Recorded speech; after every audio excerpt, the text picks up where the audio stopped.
Olá pessoal, eu sou Bruno Maier, biomédico, pesquisador, e no vídeo de hoje nós vamos falar sobre alguns instrumentos de avaliação na prática pedagógica. De início, é importante entender que o termo instrumento de avaliação é entendido como recurso utilizado para a coleta de análise de dados no processo de ensino e aprendizagem. E esse instrumento, então, ele visa promover a aprendizagem dos alunos. Então, o primeiro instrumento que a gente vai apresentar aqui hoje é a prova objetiva. Então, quais são as possibilidades e os limites que se tem com uma prova objetiva? Primeiro, ela fornece uma ampla amostra de conhecimento, visto o número de questões que ela vai possuir. Ela elimina os traços pessoais do aluno, permite um julgamento rápido e objetivo porque cada item admite uma só resposta. É uma prova de elaboração difícil e demorada e exige atenção durante a sua aplicação. Eu vou falar um pouco sobre alguns exemplos mais utilizados desse tipo de prova, como verdadeiro ou falso, provas de múltipla escolha e de preenchimento de lacunas ou colunas. No artigo que vai estar aqui na descrição desse vídeo, você pode observar alguns exemplos desses tipos de questões. Então agora a gente vai falar sobre provas descritivas. Quais são as possibilidades e os limites das provas descritivas? Bom, elas permitem reflexão do aluno, bem como organização de informações, opiniões e pontos de vista do aluno, conceitos e conhecimentos do mesmo. Ela exclui o fator sorte e adivinhação. Não anula certa subjetividade de julgamento, porque as produções são mais livres e não se pode aplicar padrão rígido de correção nesse tipo de prova. Retém vestígios pessoais, como a letra e o estilo do aluno, sendo de uma extensão considerável para a correção. Tem a possibilidade de avaliar a capacidade de organização, de análise e de aplicação de conteúdos.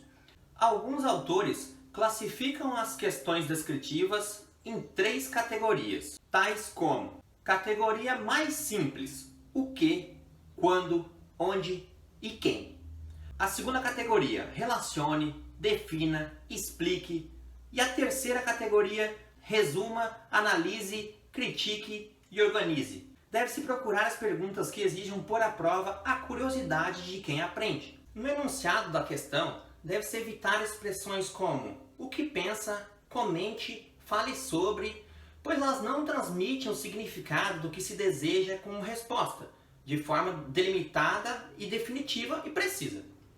As palavras de comando comente, argumente, discorra, justifique, caracterize e identifique o que você sabe sobre devem ser utilizadas no texto e no contexto, permitindo o parâmetro correto para as questões. Nesse contexto eu vou trazer um exemplo de uma questão que foi mal formulada nesse tipo. Por exemplo, faça um comentário sobre o sistema de governo brasileiro, considerando a tripartição dos poderes. Dessa forma, se o aluno fosse lá e fizesse um comentário, bom, eu acho que a tripartição dos poderes é boa, você não poderia dar a resposta como incorreta para o aluno, pois ele fez um comentário sobre a tripartição dos poderes. Agora a gente vai falar sobre a prova oral. Quais são as possibilidades e limites que uma prova oral apresenta? Bom, ela permite a avaliação da capacidade reflexiva crítica dos alunos. Ela é importante no ensino de línguas, para testar a pronúncia e a fluência dos alunos. Nesse tipo de prova, exclui-se o fator de sorte ou adivinhação. As provas geralmente, e se puderem, devem ser gravadas para uma posterior análise de outros professores, sendo possível, em análise posterior, identificar as aprendizagens e os conceitos ainda não aprendidos pelos alunos. Providenciar um ambiente silencioso e calmo, manter o diálogo vivo com o aluno. Além desses modelos que entramos a fundo aqui nesse vídeo, ainda existem outros métodos de avaliação, como provas criativas, produções individuais ou coletivas, portfólios e seminários. Caso queira se aprofundar em algum desses métodos citados, você pode ler o artigo completo Instrumentos de Avaliação na Prática Pedagógica, que estará disponível aqui na descrição desse vídeo.